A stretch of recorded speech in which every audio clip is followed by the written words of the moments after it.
Blog Talk Radio.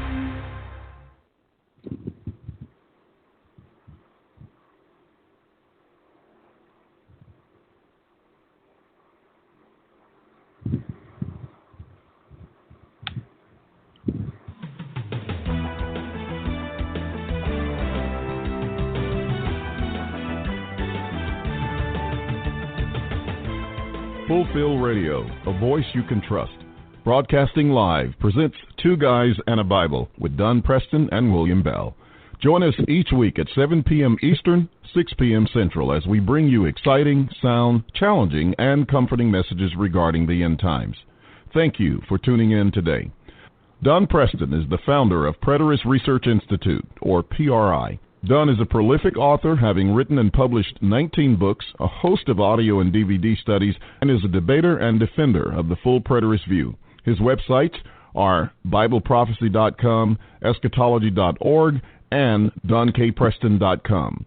William Bell is the founder of AllThingsFulfilled.com Ministries and has a website bearing the same name, and has authored 3 books, audios, and DVDs. He has published hundreds of articles and recordings. And now, ladies and gentlemen, welcome to Two Guys and a Bible broadcast with Don Preston and William Bell.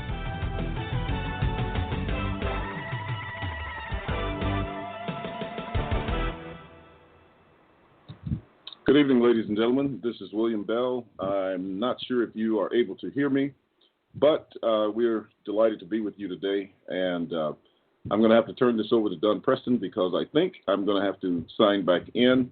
Not sure if he's able to hear me, but if he is, Don, just take it away and continue on.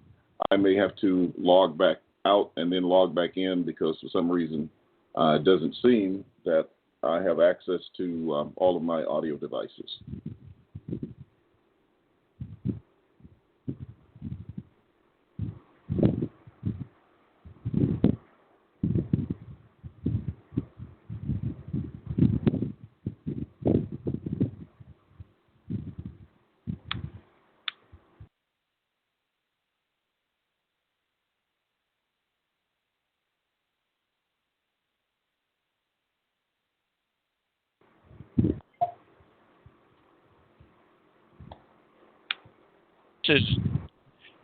This is a truly fascinating subject, and it's also extremely important.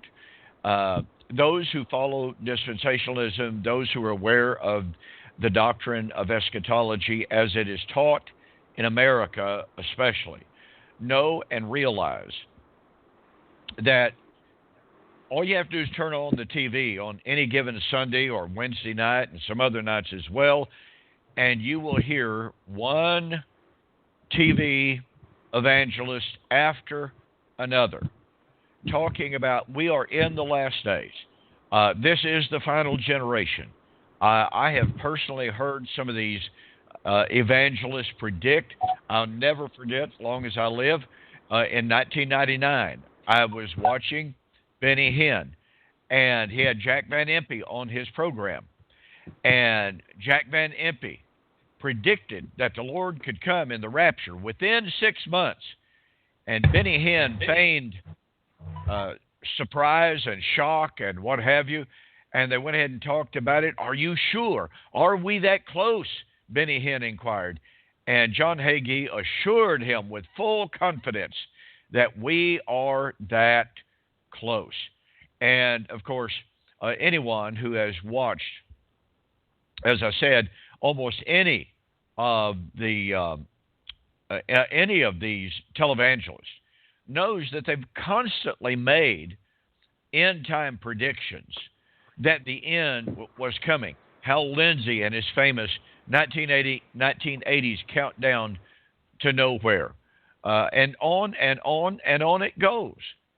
I mean, it's just amazing. Well, part and parcel of those predictions is that we are on the very verge of the rebuilding of the Jerusalem Temple. Randall Price, who is a scholar in the dispensational world, he joined up with Thomas Ice in 1982, and it was all about, and they wrote a book about rebuilding the temple. And they just absolutely proclaimed that we are nearer now than we have ever been. And the time is right for the rebuilding of the Jerusalem temple. Well, here we are, 36 years since the writing of that book. And no, it's not being built, and it's not ready to be rebuilt. In spite of what you hear, ladies and gentlemen, and in spite of what you read, we are no closer to a temple being rebuilt in Jerusalem than we were 36 years ago, or at virtually any other period of time. And don't let any of this phantasmagoric news and breaking news and signs of the end convince you that the building of the temple is just around the corner. Now, breaking news just over the last 3 or 4 days is the news that a red heifer, a pure red heifer, has been born in Israel. And my goodness gracious, it's all over the dispensational circles. It is everywhere. And William, I'm getting lots of sound effects coming from your end. I don't know if you can hear me or not. I can hear you. I can't hear a thing I'm doing. Okay. Well, I'm getting some thumping and what have you from time to time. Yeah, but I was testing my mic. But go ahead. Now that I know that I'm broadcasting, that's fine. I won't worry about it anymore. Okay, very good, very good. Okay, anyway, just over the last several days, news has broken that a solid red heifer has been born in Israel. And the rabbis are all Twitter about it. The dispensationalists are all excited about it. Because, as rabbis have said, at different times in Israel's history, all right, without the ashes of a red heifer to purify the Temple Mount and to purify the people, to purify everything that's necessary, you must have the ashes of a red heifer. Just to put this as simply as possible, if they do not have the ashes of a red heifer for purification purposes, there can be no rebuilt temple. Now, let me read you a quote that actually was given in 2014. All right? One Jewish activist at the birth of a red heifer that was supposed to be it, supposed to be flawless, supposed to be perfect. Then one Jewish activist said this, quote, "We have been waiting 2,000 years for a sign from God, and now he has provided us with a red heifer," unquote. Now, that was in 2014. That was 4 years ago. And let me point out that over the last, from 1997 until the current time, there have been no less, including the one this week, there have been no less than 5 different red heifers that have been born that have initially been claimed to be perfect. Now, let me explain what is meant by perfect. According tradition, history, and the rabbis, a perfect red heifer means there's not so much as one single white hair, not so much as one single black hair. The red heifer must be 100% red. Now, in 1997, a red heifer was born. It very quickly developed some white hairs. In 2002, a red heifer was born. It was declared to be perfect, but it wasn't old enough. And as time passed, it developed multicolored hairs. In 2010, another red heifer was born, once again declared to be a sign of the end and proof that the temple was about to be rebuilt. Well, didn't work out. 2011, 2014, once again, and I guess that makes six counting this latest one. Anyway, every one of these red heifers has been declared to be the sign that the end is near. You know, it's interesting that in 2002, William, there was a board of 25 rabbis that approved that particular red heifer. Turned out to be a false hope. And that's what's happened with every single one of them. Now, sooner or later, let's just look at this from a absolutely purely secular perspective. From the perspective of nothing but genetics, DNA, whatever. Surely, one of these days, given the fact that the authorities in Israel, and by the way, in the United States as well. Some years ago, there was a farm in Wisconsin. There was another one in Minnesota, as I remember, that was dedicated to the task of breeding this perfect red heifer so that it could serve as the sacrifice to purify the upcoming temple. And over and over and over again, they would claim that they had a perfect red heifer that had been born. And over and over again, it was shown to be false. But again, just a simple statement. Just from a purely genetic perspective, if you just keep breeding certain brands of cows that have certain traits, then you would think that sooner or later you'll come up with what you're looking for. Unfortunately, that hasn't happened so far. But again, separate and apart, totally separate and apart from the Bible and prophecy, the more they try, the more likelihood is that they will find, that they will breed and produce a perfect red heifer. Now, of course, the great question is, would that prove that we're in the last days? I'll guarantee you, ladies and gentlemen, this entire subject of the ashes of a red heifer is surely one of the more fascinating aspects of modern dispensationalism. It is surely one of the more fascinating aspects pardon me, of eschatology and the claims that are being made. But what is so absolutely, really, just unbelievably sad is the reality that those who are looking for, now I'm talking about the dispensational world, those who are looking for the birth of the perfect red heifer are looking for either the continuance of or the reestablishment of the law of Moses. You know, folks, the law of the red heifer,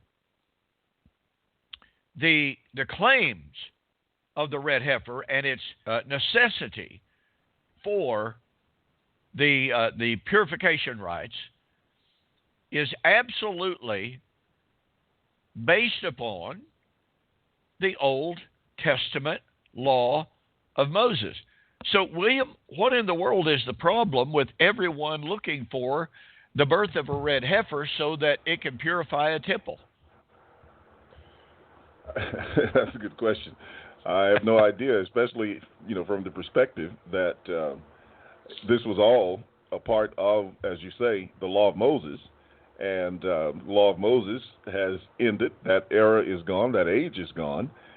The one serious problem with it is the fact that it just makes mockery of the atonement of Christ as the Lamb of God who takes away the sin of the world. The red heifer, of course, was for the purifying of the flesh, but Paul tells you that you learn the distinctions between that ritual and sacrifice as opposed to that of Christ. So that's a big issue with it, from the start. That to me, and of course, we'll need to get into this even more over the next couple of programs because this is so critically important. But to say that we're living in the time of the ashes of the red heifer being restored is absolutely nothing, as you just mentioned, but the insistence that the law of Moses is still in effect. And yet, here's what's interesting about that. When you talk to dispensationalists, men such as Arnold Fruchtenbaum, men such as Thomas Ice, Tim LaHaye when he was still alive, all of these men absolutely insist that the law of Moses has been done away. Well, folks, it doesn't get any more law of Moses than, guess what? Numbers 19. And the law of Moses or the law of the red heifer. I mean, that's just simply all there is to it. And the laws concerning the ashes of a red heifer are found in Numbers chapter 19. And we're going to be going over that a little bit later as we continue our discussion of this. But the bottom line is, how do thinking people, good people who love the Lord, how in the world do they latch on to, with enthusiasm and excitement, how do they latch on to the idea of the necessity for the ashes of a red heifer without realizing that they are reimposing, restoring the law of Moses? And Paul said in Galatians chapter 2, if I restore, if I rebuild that which I have destroyed, then why do I stand in jeopardy every hour? Paul absolutely rejected the idea of the continuance of the law of Moses beyond the time of the first century. He saw the end of the law at the fall of Jerusalem. He saw the end of the law as the time when all things would be fulfilled, which, of course, in Luke chapter 21 and verse 22, was to be the fall of Jerusalem.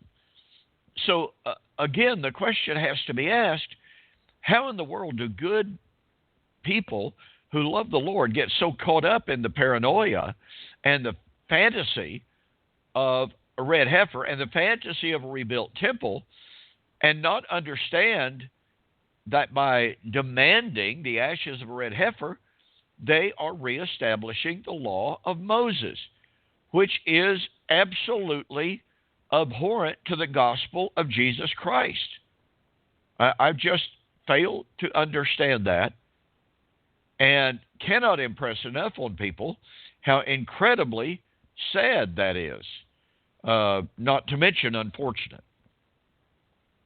And so that's one of the things, and I'm sure that we will impress this upon our audience as we continue these discussions of the rebuilding of the temple and the ashes of a red heifer and what have you, because this is one of the most fundamental aspects of the entire issue of a rebuilt temple.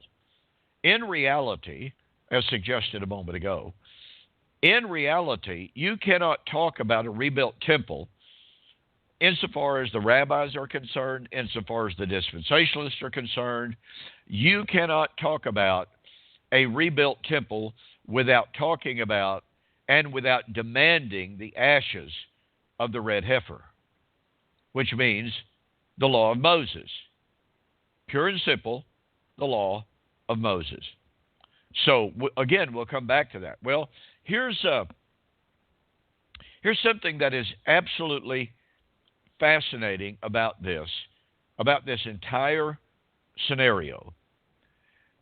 William, weren't all of the sacrifices of the Old Testament, weren't they only intended to be types and shadows of the reality that was coming?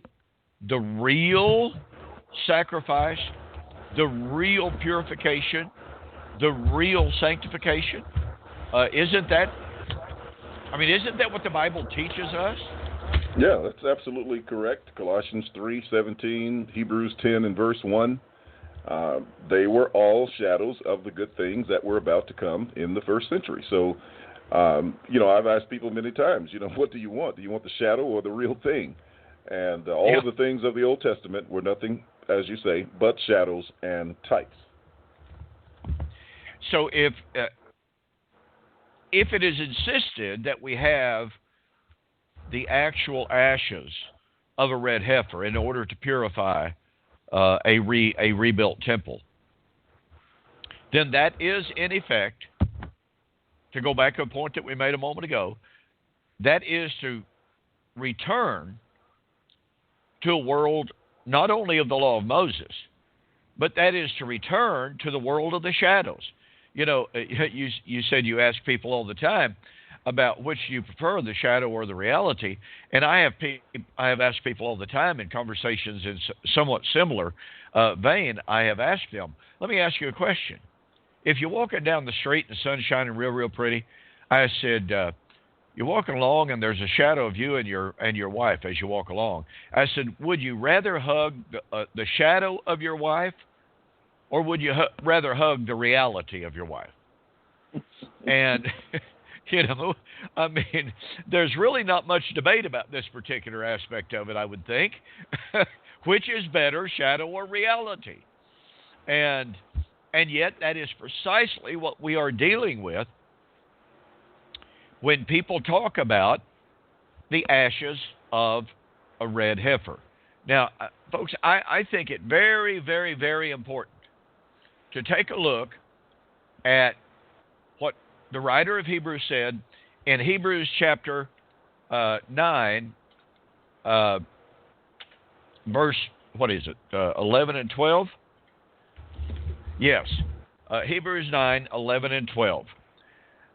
Paul, I still believe Paul wrote it, but he says, Christ has become a high priest of the good things that are about to come, with the greater and more tabernacle, not made with hands, that is not of this creation. Which, boy, that not of this creation language is so fascinating. Anyway, not with the blood of bulls and goats, but with his own blood he entered into the most holy place once for all, having obtained eternal redemption. And then he poses the great question. And he says, if the blood of bulls and goats and the ashes of a heifer, what heifer? The red heifer. So if the blood of bulls and goats and the ashes of a red heifer, sprinkling the unclean, sanctifies to the purifying of the flesh, how much more shall the blood of Jesus Christ, who through the eternal Spirit offered himself without spot unto God, purge your conscience from dead works to serve the living God? Folks, do you see this? Do you see it? Here is the writer of Hebrews setting forth the ceremony of the red heifer. Was it important under Torah? Well, it was critical. Nothing could be done without it. Everything in the temple's cultus, the temple itself, sinners were to be sanctified, purified with the ashes of the red heifer. But what did the ashes of a red heifer do? They purified the flesh. and that's all they purified. Now, it was without any doubt whatsoever a ceremonial and a representative sanctification and cleansing. Now, the reason I know that is this. According to the Jewish rabbis, there have been in the entire history of Israel, from the time of Moses at Sinai until AD 70 and to the present day, according to them, there were and there have been only 9 pure red heifers born. Now that's pretty remarkable over a period of 1,500 years. So according to the rabbis, and this is sort of kind of the way you read about it in the literature, according to the rabbis, from the time of Moses to AD 70, and of course they would also include that until the present day, there have only been 9 red heifers. But here's the fascinating thing. According to the Jewish rabbis, the Messiah himself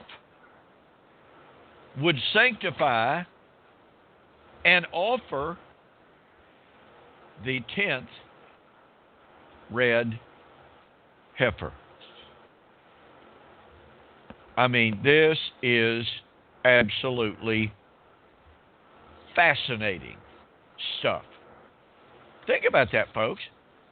The Jewish rabbis said from Moses onward, only 9 red heifers. The 10th red heifer will be in the time of Messiah. And here is the writer of Hebrews contrasting the blood of the red heifers with the blood of Jesus, saying the blood of Jesus is better. Well, what does that tell us?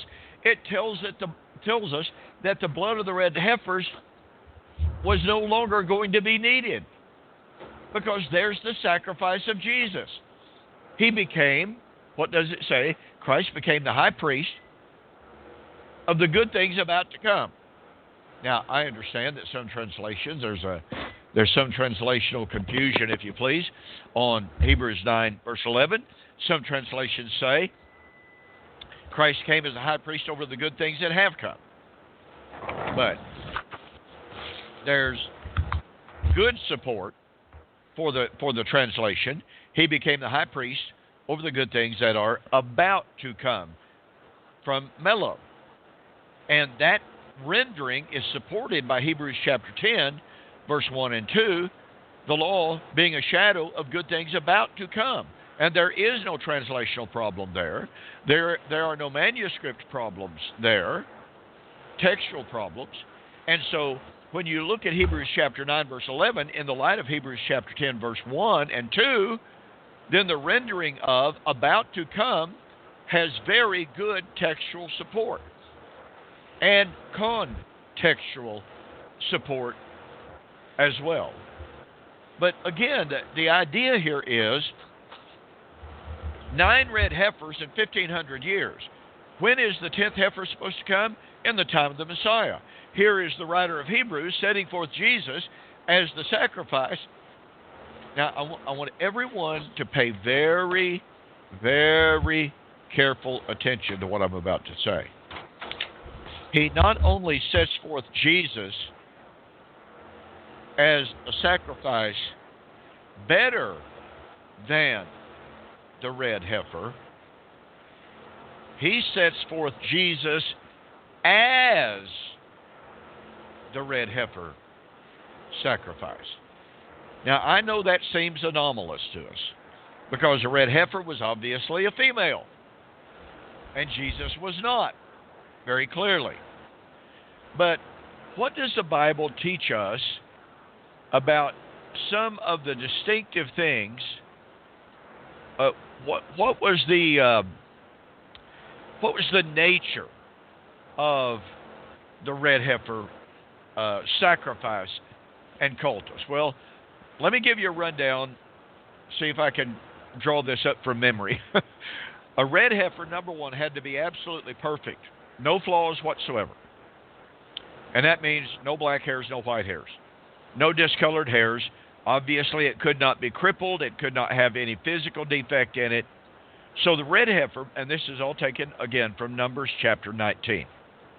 So the red heifer had to be perfect, had to be perfectly red, had to be without physical flaws. Number two, it could never, ever have worn a yoke. Just, that was forbidden. Never had been put to work. Number three, and this becomes something very, very distinctive in regard to the offering of the red heifer. William, I don't know if you've ever researched this or not, but I know when I was researching this issue some years ago, this just really, really struck me. Every other sacrifice that was offered on the altar of burnt offerings in the courtyard of the temple itself within Jerusalem. Every one of them. You know, the peace offering, the sin offering, the burnt offering, the thank offering, I mean, every one of them. The Day of Atonement, every one of them. The sacrifice of the red heifer, and let me back up a moment. Every one of those sacrifices was killed and burnt on the altar in the courtyard. All right? Mm-hmm. Within the city. And then the ashes were gathered up and taken outside the camp and scattered to the winds. However, the red heifer sacrifice is the only sacrifice in the entirety of Israel's cultic world that was actually offered outside the city, outside the camp. And it was killed out there. It was burnt and consumed out there. And then its ashes were disposed of. But I hope everybody sees the difference here. Every sacrifice, with the exception of the red heifer, was offered within the city, within the temple. It was burnt on the altar at the temple, within the city. The ashes were taken outside the city and dispersed. The red heifer is the only sacrifice that was actually taken outside the city, offered, killed, and burned outside the city. And then, I said its ashes were dispersed. I apologize for that. Then its ashes were carefully gathered, and they were stored. But guess what? They were stored outside the city. They were not even allowed to be stored within the city. This is quite an amazing contrast. Why is this important? Well, the writer of Hebrews chapter 13 and verse 12, after setting forth Jesus as a better sacrifice, an effective sacrifice in contrast to the red heifer, the writer of Hebrews says, "Let us therefore go outside the camp to him and bear his reproach." Well, what was his reproach outside the city? Being killed. The writer is, by the way, this is not Don Preston's private interpretation. I hope you understand that. Commentator after commentator after commentator acknowledge that the reference here is to Jesus being the offering of the red heifer. And again, it seems anomalous to us because the red heifer was a female. Jesus was a male. But there's simply no getting around the fact that Jesus was better than the red heifer. There's no getting around the fact that Christ was offered outside the gates. And that is strictly and solely the red heifer sacrifice. I find that just absolutely remarkable. And like I said, when I was researching this whole issue some years ago, I was just struck by the perfect harmony in this type and antitype, except, there are a few things, obviously, as I've just mentioned. And there are a few things that I would even say are, how would I express this? They are missing elements. Let me go back to part of the red heifer ceremony. Point number 4, the entire body of the heifer was to be consumed. The entire body was to be burned. Now, by the way, this agrees perfectly with the fact that not only is Christ the red heifer sacrifice, he was also a burnt offering.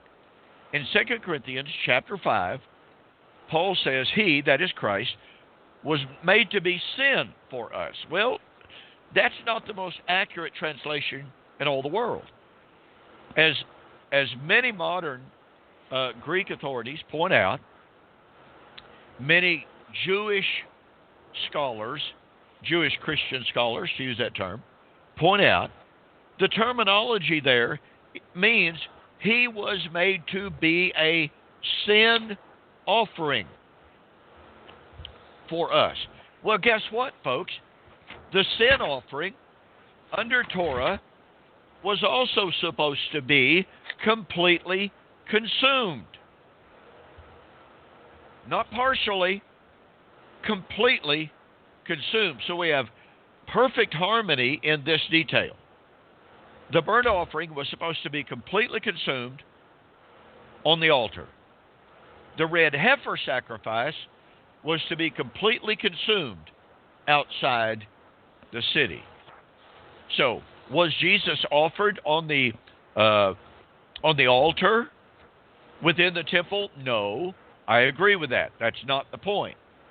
He was offered outside the gates on Golgotha, outside the gates, meeting the requirements of the red heifer.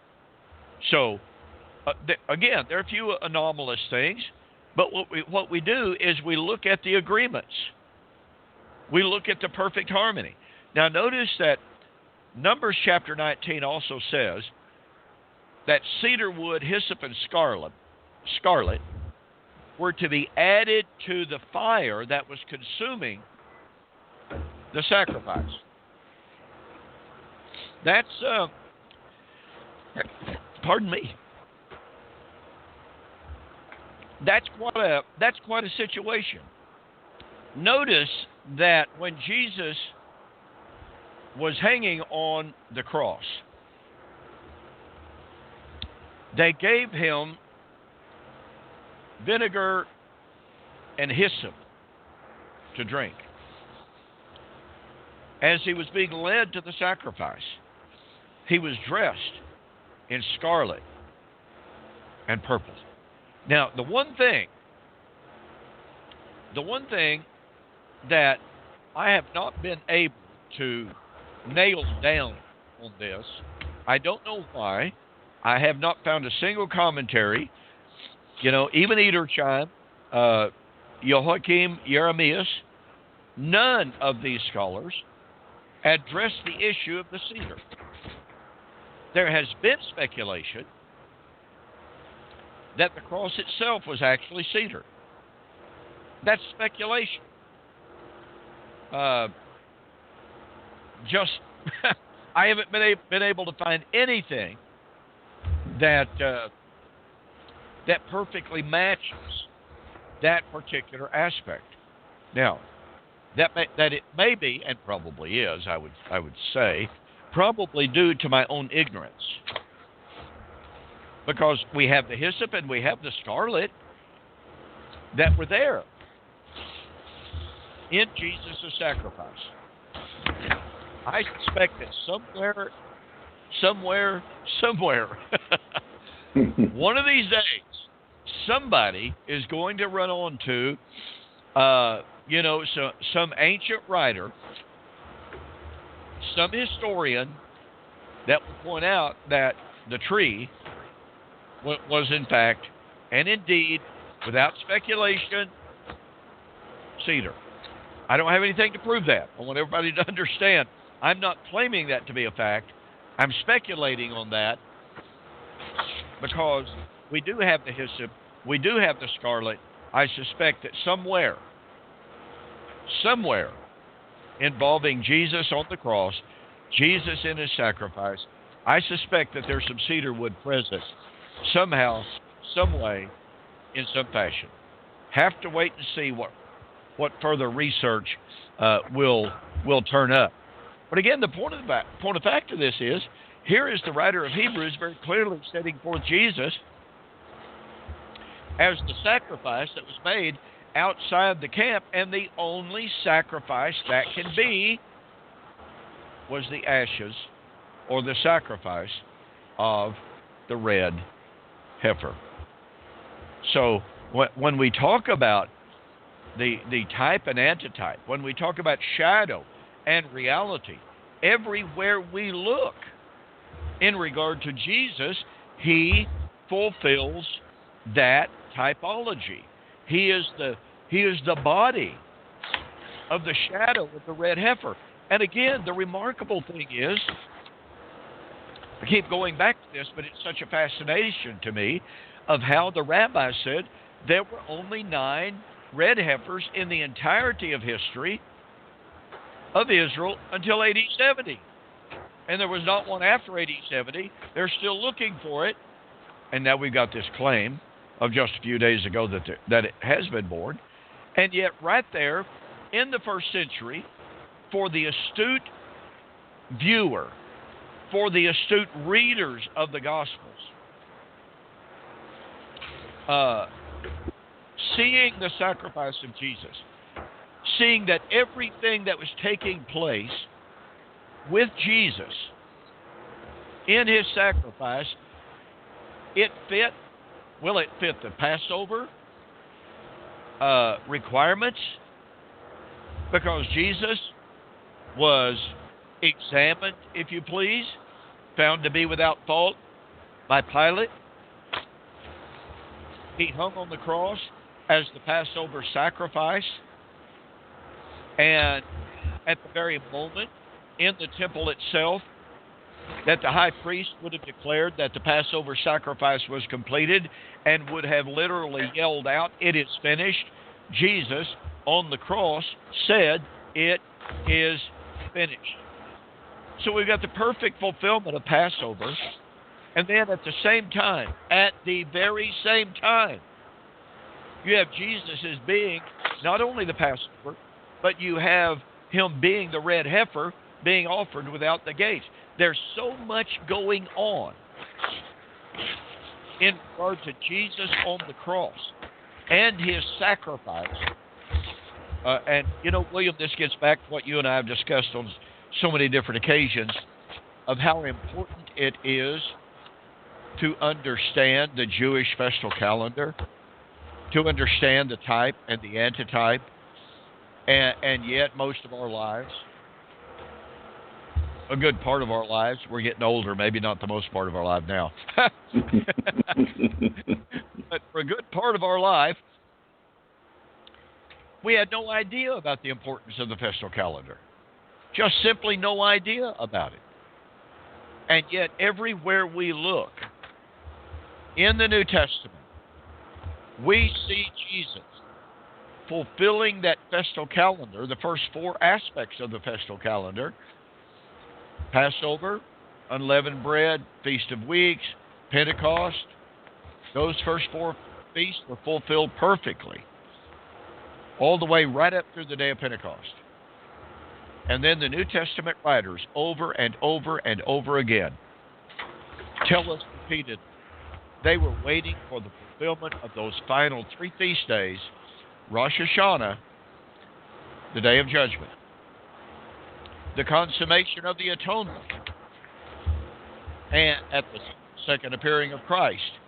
And guess what?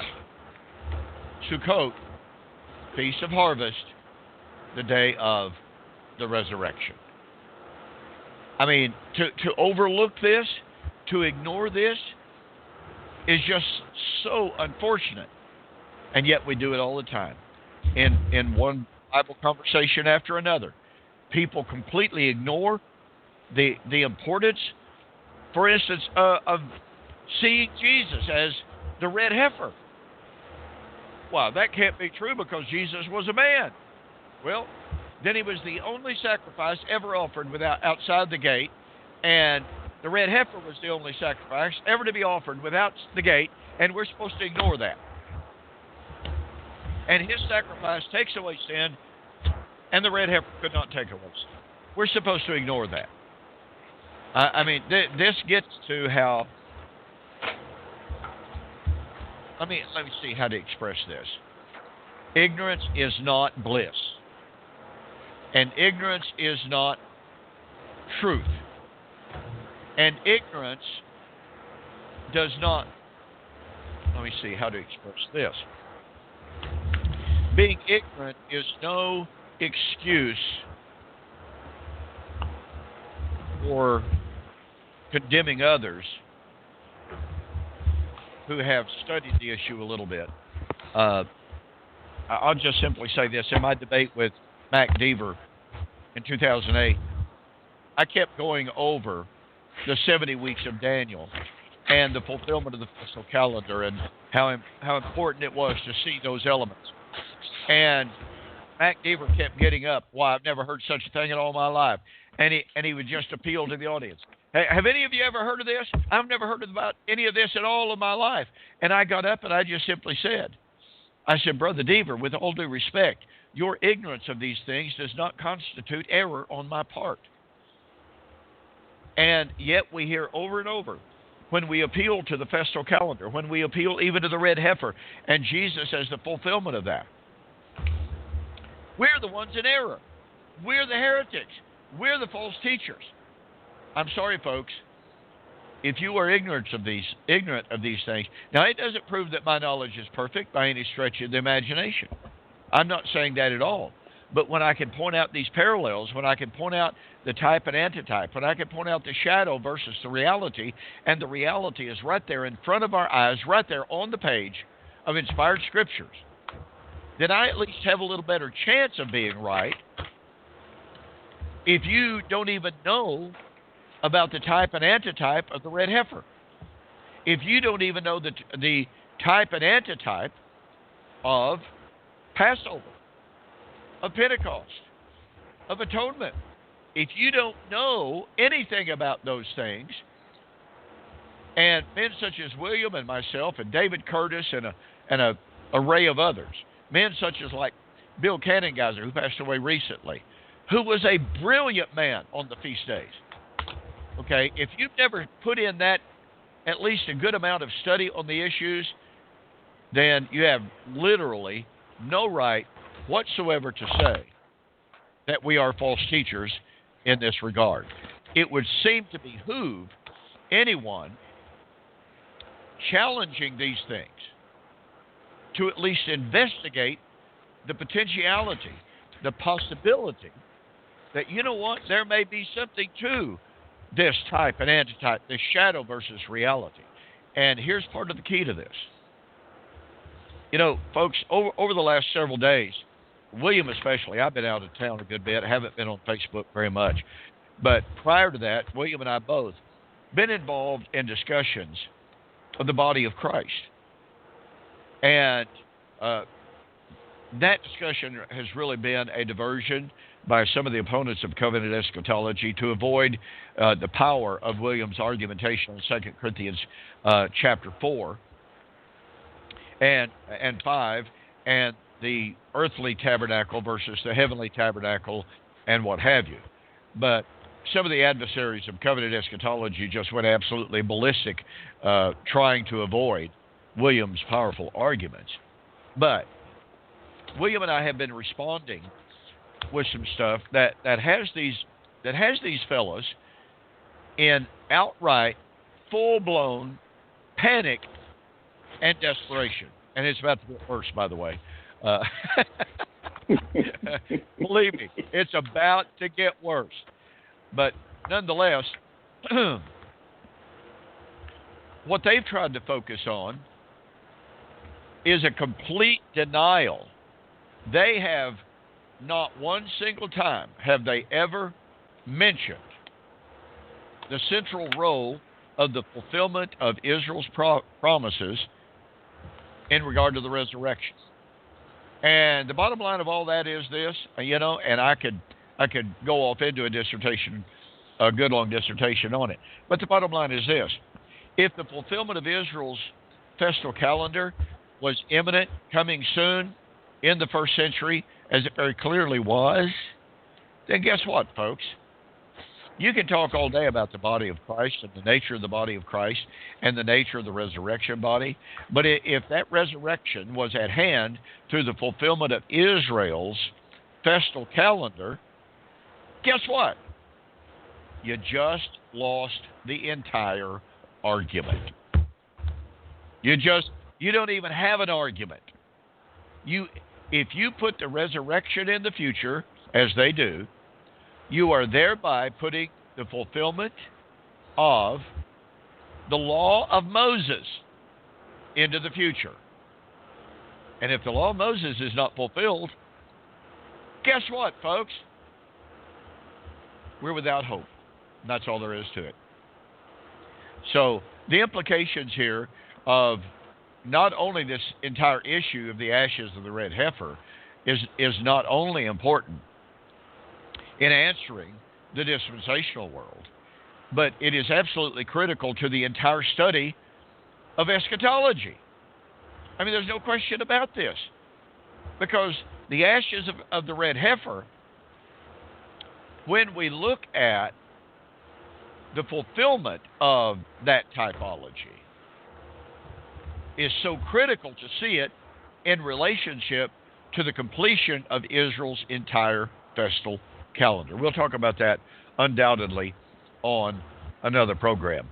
But there's another aspect, and this gets to what I just mentioned, and we will definitely want to discuss this a little bit later.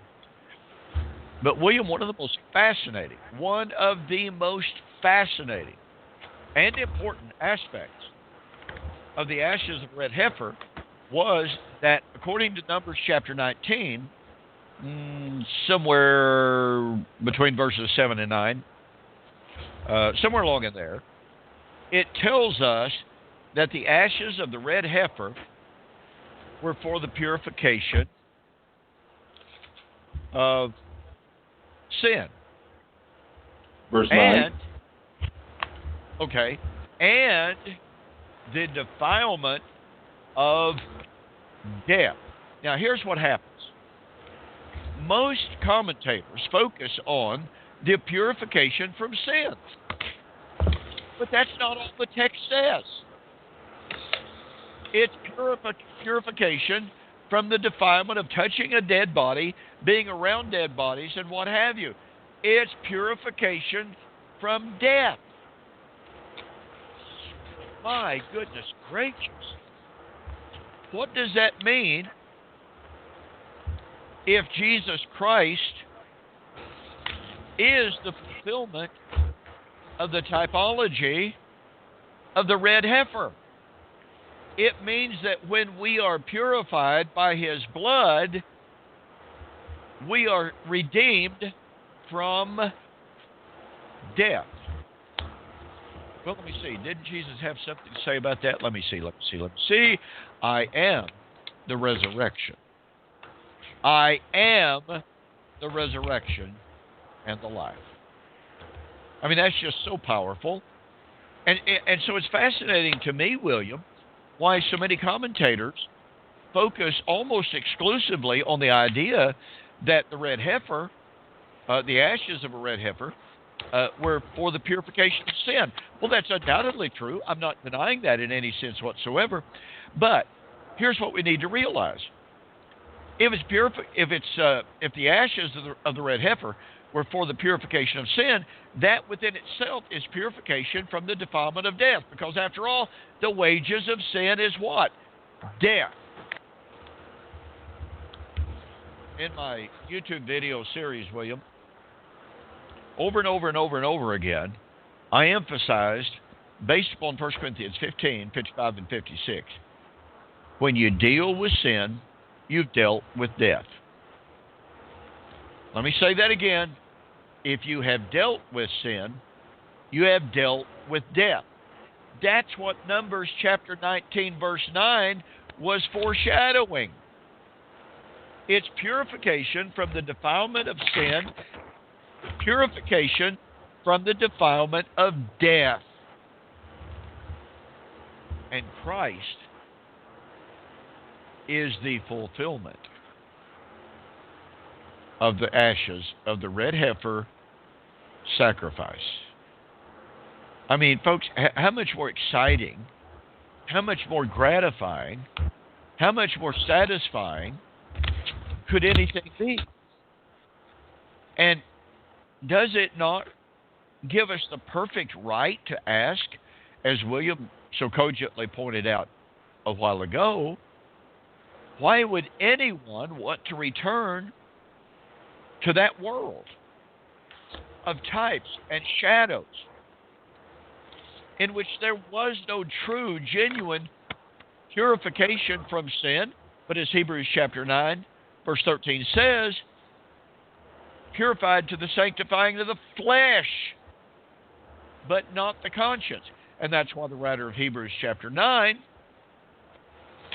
and 10 says that in those sacrifices, in those washings, in those meats and drinks, they could never take away sin.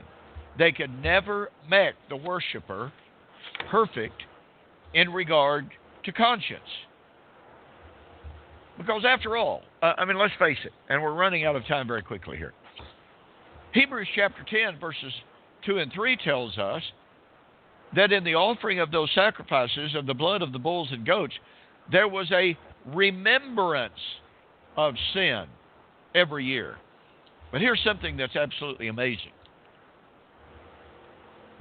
William, in the offering of the ashes of a red heifer, and by the way, they would take the